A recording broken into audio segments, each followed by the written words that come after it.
लाडक्या बहिणींनो, तुमच्या खात्यामध्ये नोव्हेंबरचा हप्ता जमा झालेला आहे, बरोबर. नोव्हेंबरचा तर हप्ता आला. आता तुमच्या खात्यामध्ये हप्ता जमा होणार आहे डिसेंबरचा. तर डिसेंबरचा हप्त्याबद्दल अत्यंत महत्त्वाची अपडेट आहे की 2100 रुपये जमा होतील म्हणून. तर काय आहे या संदर्भात अपडेट, चला जाणून घेऊया.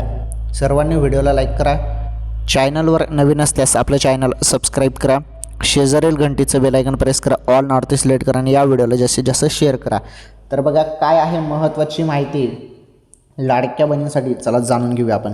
हे बघा, जेव्हा पण हप्ता जमा होतो ना बहिणींनो, तेव्हा तुम्हाला मेसेज येतो, बरोबर ना. मेसेज येते तुम्हाला हप्ता जमा झाला म्हणून.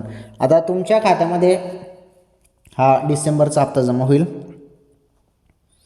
बरोबर. डिसेंबरचा हप्ता जमा होणार आहे आणि डिसेंबरचे बोललं जातं की 2100 रुपये जमा होतील. आता यामध्ये केवढं खरं आणि केवढं हे ते बघणं पण फार गरजेचं आहे. सध्या तर मला तर वाटत आहे की 2100 रुपये हे नवीन वर्षापासून मिळणार आहेत, परंतु आता सध्या तर तुम्हाला 2500 रुपये मिळतील आणि नवीन वर्षापासून 2100 रुपये द्या अशी मागणी सध्या चालू आहे.